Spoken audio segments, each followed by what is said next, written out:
হে WhatsApp guys, কেমন আছো সবাই? আশা করি সবাই খুব ভালো আছো। র্যান্ডম অ্যানিমেশন আমরা কিন্তু দুটো করে সিরিজে একসাথে চালাচ্ছি, তো বুঝতেই পারছো আমার কেমন কষ্ট হচ্ছে। তার উপর জুজুৎসু কাইজেন কিন্তু আমি 2 দিন দুটো করে পর্ব দিয়েছি। তো এর মানে কি হয়েছে, অ্যানিমেশন আমি 3টা ভিডিও দিয়েছি মনে করো পার ডে। তো আমার শরীরে এখন আর এত এনার্জি নেই। আমি আজকে জুজুৎসু কাইজেনের একটা এপিসোডই দিতে পারবো এবং একটা করে কন্টিনিউ করব। যদি খুব বেশি এনার্জি হয় তখন দুটো দিতে পারি। তো যাই হোক, আমরা এই পর্যন্ত জুজুৎসু কাইজেনের 10টা এপিসোড দেখেছি। আজকে আমরা 11 নম্বর এপিসোড সম্পর্কে দেখবো। তবে গাইস, ভিডিওটা শুরু হওয়ার পূর্বে ছোট্ট একটা কমার্শিয়াল বিজ্ঞাপন রয়েছে। তোমরা জানো আমি কিন্তু আমার অডিয়েন্সকে জীবনে বলি না এই বিজ্ঞাপনটা দেখো। আমি আরো কি করি, তোমাদেরকে বলি ভাই বিজ্ঞাপন দেখার দরকার নাই, কোম্পানি জাহান্নামে যাক, আমাকে সময় নষ্ট করার কোনো দরকার নাই। তোমরা যা করবে, ডিসক্রিপশনে আমি যে ডুরাশনটা দিয়েছি সেখানে ক্লিক করে মূল ভিডিওতে চলে যাও। মানে অ্যাকচুয়ালি যেহেতু এগুলো বিদেশি কোম্পানি, ওরা তো আর আমার বাংলা বুঝছে না, তো তোমাদের কোনো অ্যাড দেখার দরকারই নেই। আমি বিজ্ঞাপন দিয়ে দিয়েছি হুদাই। তোমরা ডাইরেক্ট ডিসক্রিপশনে গিয়ে যে ডুরাশনটা দেখতে পাবে, মানে ওখানে দেখো একটা মিনিট লেখা থাকে, ওখানে ক্লিক করলে অটোমেটিক ভিডিও সেখান থেকে স্টার্ট হয়ে যায়। তো ওখানে ক্লিক করে তোমরা মূল ভিডিওতে চলে যাও। আমি বিজ্ঞাপন প্লে করে দিচ্ছি। তো গাইস, আজকে তোমাদের একটা অসাধারণ ওয়েবসাইটের সাথে পরিচয় করে দিতে চলেছি,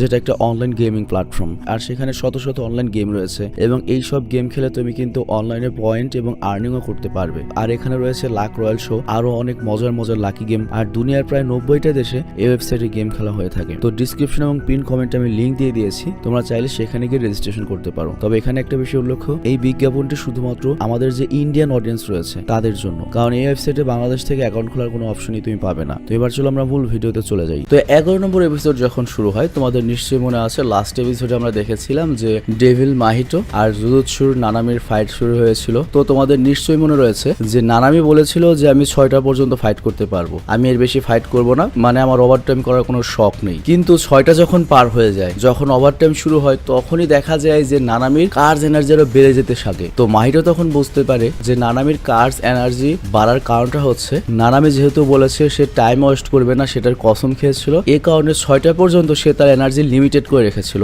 আর এনার্জিটা বাঁচিয়ে রেখেছিল, যাতে 6টা বাজার পরে সে আরো আগের চেয়ে বেশি এনার্জি ব্যবহার করতে পারে। তো এখানে নানামি মাহিটোকে আবার বলা শুরু করে যে সে কিভাবে তার কার্স টেকনিকটা ব্যবহার করে। যেমন সে করে কি, প্রথমে কোন একটা অবজেক্ট সিলেক্ট করে বা তার প্রতিপক্ষকে সিলেক্ট করে এবং আর তার উপর একটা লম্বা লাইন বানায় স্কেলের মতো। আর সেই স্কেলের হিসাব অনুযায়ী সে তার উইক পয়েন্টটা খুঁজে বের করে আর তারপর সে ওই উইক পয়েন্টটা আক্রমণ করে এবং চমৎকার ভাবে তার অপোনেন্টকে শেষ করে ফেলে। তো মাহিটোকে যখন এটা বলে, তখন সে বলে ও আচ্ছা, এটার মানে হলো সে তার কার্স টেকনিক আমার সামনে সরাসরি বললো, তার মানে হচ্ছে তাকে তো আমার সিরিয়াসলি নিতেও হবে, কারণ সে খুবই কনফিডেন্স। আর এখানে আমরা দেখি নানামি অনেক ফুল স্পিডে ট্রাভেল করছে আর মাহিটো তার পিছু পিছু দৌড়াচ্ছে। আর নানামি তখন মনে মনে ভাবছে আমার কাছে দুটো অপশন রয়েছে, একটা হচ্ছে মাহিটোকে আমি এভাবে আমার পেছনে খালি ঘোরাবো আর তার ফলে ওর কার্স এনার্জি একটু কমে যাবে, আর দ্বিতীয় পদ্ধতিটা হচ্ছে ওকে আমি ঘোরাতে ঘোরাতে হঠাৎ করে ওর উইক পয়েন্টে আঘাত করে ওর ব্যান্ড বাজিয়ে দেবো। তো এটা বলে নানামি আগায় আর সেখানে থাকা একটা দেয়ালের উপর তার রিশিও টেকনিক কোলাপসের ব্যবহার করে দেয়ালটার উপর আঘাত করে। আর নানামির এই কার্স টেকনিকটা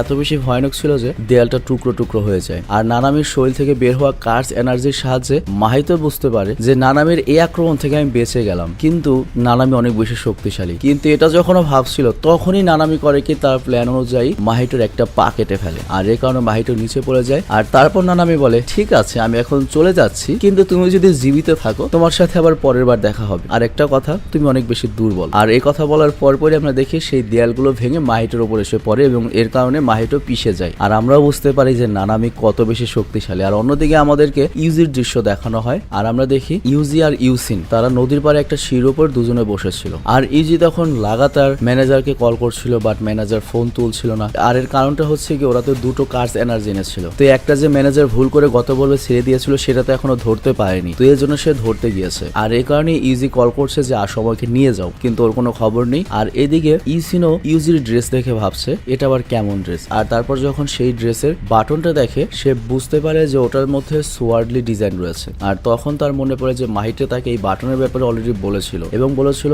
এই বাটনের লোকদের ইউনিফর্ম যারা পরে তাদেরকে বলা হয় জুজুৎসু সসার। আর তুমি যদি ভুলেও তাদের মুখোমুখি হও তাহলে অবশ্যই তাদের সাথে ভালো মতো কথা বলবে। তো এটা দেখে ইউসিনও বুঝতে পারে যে ইউজি একজন জুজুৎসু সসার। আবার এদিকে ইউজিও অনেক বিরক্ত হয়ে গিয়েছে, অনেক সময় গিয়েছে, এর কারণে সে সরাসরি সিদ্ধান্ত নেয় সে এবার ইউসিনোকে ডাইরেক্ট জিজ্ঞেস করবে। তো এরপর সে ডাইরেক্ট ইউসিনোকে জিজ্ঞেস করে ভাই সত্যি করে বলো তো ওই মুভি থিয়েটারে কি ঘটেছিল, তুমি তো ওখানে ছিলে, সবকিছু দেখেছো, বলো তো কি এমন অদ্ভুত জিনিস দেখেছিলে। তখন ইউসিনো বলে না, আমি তো ওখানে এমন কোনো কিছুই দেখিনি। তো ইউজি এখানে ওর কথা বিশ্বাস করে বসে যে একেবারে সাধারণ একটা ছেলের মতোই তো লাগছে, আর তাছাড়া ওর কাছে কোনো কার্স এনার্জিও দেখা যায়নি। তো এরপর তারা দুজনে একসাথে বসে গল্প করতে লাগে। আর গেটো নামে যে একটা জাদুকর আছে আছে ও তো দূর থেকে ওদের দেখে এবং খুশি হয়ে যায় এটা ভেবে যে ইউসিনো তো ইউজির সাথে বন্ধুত্ব করে নিয়েছে, এটা খুবই ভালো একটা ব্যাপার। আর এদিকে আমরা দেখি ইউসিনো এবং ইউজি মুভিজের ব্যাপারে কথা বলতে শুরু করে, কারণ তারা দুজনে মুভিজ লাভার আর এখানে তাদের মধ্যে কিছু জিনিস কমন রয়েছে, তো এই জন্য একজনের আরেকজনকে ভালো লাগা শুরু করে। আর তখনই পেছন থেকে ইউসিনোর মা নাহি আসে, আর ইউসিনোর মা ইউসিনোর সাথে ইউজিকে দেখে অনেক খুশি হয় আর এটা ভাবে যাক আমার ছেলের অন্তত একটা তো বন্ধু রয়েছে। আর তারপর সেই ইউজিকে ডিনারে আসতে বলে। আর অন্যদিকে গেটো করে কি ওদের আন্ডারগ্রাউন্ড যে টানেলটা রয়েছে হাইড আউট, সেখানে মাহির সাথে দেখা করতে যায়, কিন্তু গিয়ে সে অবাক হয়ে যায় আর এর সাথে খুব ইমপ্রেস হয় যে নানামি কত শক্তিশালী আর কি তছনছটা করেছে এখানে। আর মাহি তো এরপর সেই ধ্বংসস্তূপের থেকে বের হয়ে আসে আর বলে সত্যি যদি বলি আমি আসলে খুব খুশি, কারণ ওই সসারের সাথে লড়ার পরে আমি বুঝতে পেরেছি যে আমার কি কি ভুল রয়েছে আর এর সাথে ওর কাছ থেকে প্রতিপক্ষকে মারার আমি একটা টেকনিকও শিখেছি, মানে ওই যে দুর্বল জায়গায় আঘাত করা। আর অন্যদিকে আমরা দেখি সেই ম্যানেজার কিন্তু সেই ফ্লাই হেডটাকে ধরে নিয়েছে আর এরপর সেই ইউজিকে আবার কল করে এবং তাকে কাছে আসতে বলে গাড়ি, কিন্তু সে এটা চিন্তা করছে নানামি যদি কোনো রকমে জানতে পারে যে সে এখন ইউজির সাথে নেই তাহলে তার কি অবস্থা হবে। কিন্তু ঠিক ওই সময় নানামি তাকে কল করে এবং ম্যানেজারকে বলে তুমি আমাকে নিতে তাড়াতাড়ি চলে আসো তো, তারপর আমরা জোজোৎসু হাইটেকে যাবো আর সেখানে ডক্টরের কাছ থেকে আমার একটু হালকা ট্রিটমেন্ট নিতে হবে, সেরকম কোনো বড় সমস্যা নয়, তবে হ্যাঁ চোট লেগেছে। তো এরপর ম্যানেজার নানামির কাছে যেতে লাগে আর তখন নানামি ভাবতে থাকে মাহিটো আসলে খুবই ভয়ঙ্কর একটা স্কার স্পিরিট, কিন্তু সাটোরু গোজো যে স্পেশাল গ্রেড কার্যের সাথে মোকাবেলা করেছিল তার অনুযায়ী একটু দুর্বল, তবে ওর চেয়ে অনেক বেশি শক্তিশালী হতে ওর খুব বেশি সময় লাগবে না। তো এখানে আমরা যে এতক্ষণ মনে করেছিলাম হয়তো মাহিটো এই সবগুলো কার স্পিরিটের লিডার, আমার কাছে এখন আর ওরকম মনে হচ্ছে না, কারণ মাহিটোকে আমরা দেখতে পাচ্ছি ওই কার স্পিরিটের চেয়েও দুর্বল। তবে সময় বলে দেবে কে লিডার কে কি, মাত্র 11 পর্ব চলছে, এখনো অর্ধেকও হয়নি। তো যাই হোক, এরপর আমাদের ইউসিনোর বাড়ির সিন দেখানো হয় যেখানে আমরা দেখি তারা তিনজন বসে অনেক মজায় ডিনার করছে এবং অনেক কথা বলে, অনেক খাবার খায়, অনেক হাসে, অনেক এনজয় করে। আর তার কিছুক্ষণের পর ইউসিনোর মা ঘুমিয়ে পড়ে আর এ কারণে ইউসিনোর মনে পড়ে যে সে তার মায়ের প্রতি কত কৃতজ্ঞ এবং সে তার মাকে কত বেশি ভালোবাসে আর সে অনেকদিন পরে তার মাকে খুশি দেখছে। তো এ কারণে ইউসিনোর মনে ইউজির জন্য জায়গা আরো বেড়ে যায় যে ইউজির জন্য তার মা এত খুশি। আর এরপর তারা মুভি দেখার প্ল্যান বানায়, কিন্তু তখনই ম্যানেজার ইউজিকে নেওয়ার জন্য চলে আসে গাড়ি নিয়ে এবং ইউজিকে কল করে। তো ইউজি যখন এখান থেকে চলে যাচ্ছিল তখন ইউসিনো ইউজিকে জিজ্ঞেস করে আচ্ছা সরাসরি বলি তুমি তো একজন জুজুৎসু সসার, তাহলে যদি কোনোদিন তোমাকে কোনো খারাপ জুজুৎসু সসারকে মারতে হয় বা যদি কোনো খারাপ মানুষকে মারতে হয় তুমি কি মারবে? তখন ইউজি বলে হ্যাঁ এমনটা পরিস্থিতি হতে পারে, কিন্তু আমি একদমই তাকে প্রথমে মারতে চাইবো না, কারণ একটা জীবনের উদ্দেশ্য রয়েছে আর আমি যদি কাউকে মারি সেটা আমার মনটাকে নষ্ট করে দেবে, যার ফলে ভবিষ্যতে আমি যাদেরকে ভালোবাসি বা সম্মান করি তাদের জীবনের কদর করা হয়তো আমি ছেড়ে দেবো। আর সত্যি বলতে জাপানের এই যেই টাইপের কথাবার্তা আমার বুঝতে একটু কষ্ট হয়, এক এক দেশের কথাবার্তার সিস্টেম তো এক এক রকম। তো যাই হোক, এরপর ইউজি সেখান থেকে চলে যায় আর তখন ইউসিনো এটা ভাবে যে অনেক লোকেদের মনে হৃদয় বলে কিছু থাকে না, কিন্তু অন্যদিকে কিছু ভালো মানুষ রয়েছে যেমন ইউজি এবং তার মায়ের মতো মানুষ, এবং তারা কখনোই মানুষকে কষ্ট দিতে চায় না এবং ভুল ভাল কোনো কাজ করে না, আর এই জন্য এই ধরনের মানুষকে সে কখনোই মরতে দেবে না। আর সেই রাতে আমরা দেখি ইউজিনের মার যখন ঘুম ভাঙে সে তার ডাইনিং রুমের টেবিলের উপর একটা কিছু দেখতে পায় আর আমরা দেখতে পাই এটা শকুনার একটা আঙুল, কিন্তু এই আঙুলটা কই থেকে আসলো? তো এই আঙুলের কারণে সেখানে একটা কার্জ আসে এবং ইউসিনোর মাকে মেরে ফেলে। আর এদিকে আমরা দেখি নানামি আর ইউজি দুইজনের সিদ্ধান্ত নেয় যে মাহিটোকে কিছু একটা করতে হবে, কিন্তু নানামি ইউজিকে বলে দেখো বাবা এখনকার মতো শান্ত হয়ে যাও, এখন আমরা কিছুই করতে চাচ্ছি না, কারণ তোমার ট্রেনিং এর প্রয়োজন রয়েছে, তো আমি চাই তুমি আগে কিছু ট্রান্সফিগার হিউম্যানদের মারো, আবার এরকম হতে পারে তোমার কিছু খারাপ আসল মানুষদেরও মারতে হতে পারে, কিন্তু আমি চাই না এখনই তুমি মাহিটোকে নিয়ে ভাবো। তো এখানে কিন্তু আমাদের সবার মনে একটা প্রশ্ন এসেছিল যে নানামি কেন মাহিটোকে ডাইরেক্ট মেরে আসলো না? তো এরকমও কারণ হতে পারে যে হয়তো আমাদের ইউজিকে আরো প্রিপেয়ার করতে চায় বা ট্রেনিং করাতে চায়, আমি নিশ্চিত নেই, জাস্ট আন্দাজে বলছি আর কি। তো যাই হোক, তখন নানামি ইউজিকে আরো একটা কাজ দেয়, সেটা হচ্ছে তোমার এখন কাজ হচ্ছে শুধুমাত্র ইউসিনের উপর নজর রাখো, কারণ মাহিটো তার মাথা নষ্ট করে ফেলেছে এবং সে যে কোনো সময় যে কোনো অন্যায় করতে পারে। আর এদিকে আমরা ইউসিনোকে দেখি যার অবস্থা অনেক খারাপ হয়ে গিয়েছে, কারণ তার মা মারা গিয়েছে আর তাকে কেউ কান পড়া দিয়েছে যে তোমার এই ঘটনাটা ঘটেছে বা এই কার্সটা এখানে আক্রমণ করেছে ছোটা ইউটির জন্য। আর ছোটা ইউটিকে আমি বলি, আমরা এর আগের একটা পর্বে দেখেছিলাম ইউসিনো যখন মুভিজ ক্লাবে ছিল তখন একটা ছেলে এসে ওকে অনেক বুলি করেছিল, তো এটাই হচ্ছে সেই ছেলে। আর ওর যে সাঙ্গপাঙ্গরা ছিল তারা তো থিয়েটারে মারা গিয়েছে। তো ইউসিনোর তখন মনে পড়ে ওই আমাকে বিরক্ত করতো, ওই আমাকে ক্লাব থেকে বের করে দিয়েছে, তো ওই আমার মায়ের মৃত্যুর পেছনে দায়ী, মানে হয়তো মাহিটো এরকম ওর কান পোলা দিয়েছে। তো ইউসিনো এর জন্য করে কি তার মায়ের কালো পোশাকটা পরে নেয় আর সে স্কুলে আসে। আর অন্যদিকে আমরা দেখি মাহিটো স্কুলের আশেপাশে বিশাল বড় একটা ব্যারিয়ার বানিয়ে দেয়, যার কারণে ভেতর থেকে কোনো স্টুডেন্ট বাইরে আসতে পারবে না, কিন্তু বাইরে থেকে কিছু কিছু লোক ভেতরে যেতে পারবে। আর এখানে আমরা গেটুকেও দেখি তার সাথে, কিন্তু গেটু আবারও বলে আমি এখান থেকে যাচ্ছি, কারণ আমি কোনো চিহ্ন রাখতে চাই না যে এখানে আমি এসেছিলাম। তো এই জন্য আমার সন্দেহ হয় যে গেটু শালাই হয়তো মেন ভিলেন হবে, শালা খুব ধাওর। তো যাই হোক, তাদের প্ল্যানটা হচ্ছে তারা কোনোভাবে ইউজিকে এখানে নিয়ে আসবে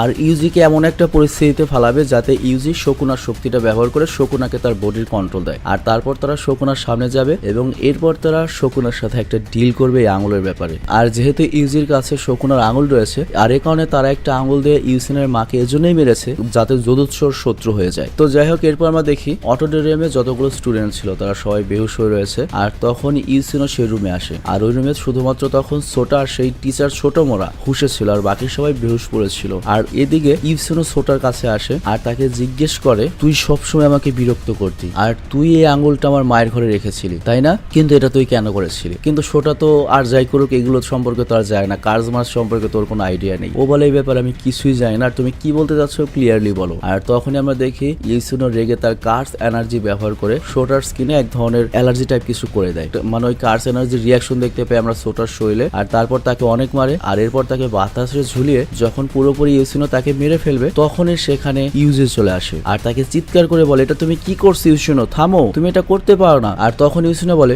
দেখো ইউজি, তুমি ওখানেই থাকো আর তুমি জুজুৎসু সসার এই মামলা থেকে দূরে থাকো, এটা আমার পার্সোনাল মামলা। আর এখানে এই এপিসোডটা শেষ হয়ে যায়। তো এর মানে হচ্ছে পরের পর্বে হয়তো আমরা ইউসিনো এবং ইউজির ফাইট দেখতে চলেছি, আর সেই ফাইটে হয়তো শকুনা আসবে, তারপর ওই ভিলেনরা শকুনার সাথে ডিল করবে এবং পরিস্থিতি আস্তে আস্তে গড়বড় হয়ে যাবে। এবং আমার কাছে কেন যেন মনে হচ্ছে এই সিরিজের হয়তো সবচেয়ে মেইন ভিলেনটাই হতে পারে শকুনা। তো যাই হোক, এখানে আরেকটা কথা বলি তাদের উদ্দেশ্যে যারা অলরেডি এই সিরিজটা দেখেছো, দেখো তুমি যদি এই সিরিজ দেখে থাকো ফুল বা তুমি যদি মানগা দেখে থাকো, তার মানে এটা সম্পর্কে তুমি জানো। তো সেটা জেনে তুমি যদি এখানে কমেন্ট করে স্পয়েল করো, এটা কিন্তু কোনো গর্বের ব্যাপার নয়। তুমি দেখেছো, আমরা এখনো দেখিনি, আমরা আস্তে আস্তে দেখছি, আমাদের আস্তে আস্তে মজা নিতে দাও। তো এই জন্য আমরা যারা এখনো জুজুৎসু কাইজেনটা দেখিনি তাদের সুবিধার্থে তোমরা দয়া করে কখনোই স্পয়েল করবে না। আমরা আরো 10 দিন ভরে এই জুজুৎসু কাইজেনের মজাটা নিতে চাই, যেভাবে আমরা ডেমন স্লেয়ারে নিয়েছিলাম। তবে এখানে সত্যি একটা কথা বলতে হচ্ছে, ডেমন স্লেয়ারে আমি যে মজাটা পেয়েছিলাম আর কোনো সিরিজে আমি সেই মজাটা পাচ্ছি না। তবে আমরা দৃঢ় আশাবাদী আমরা এ পর্যন্ত এনিমির ইতিহাসের টপ 4-5টা সিরিজ এক্সপ্লেন করব, সেগুলোর মধ্যে হয়তো আমরা সেই মজাটা পাবো। ইভেন আমার তো ভবিষ্যতে ইচ্ছা আছে নারুটো এক্সপ্লেন করবো, হোক 2-3 বছর ধরে চলে, কোনো সমস্যা নেই, বাট আমার নিজের জানার জন্য দেখার খুব শখ। তো যাই হোক, ভালো থাকবে, সুস্থ থাকবে, টেক কেয়ার, আল্লাহ হাফেজ।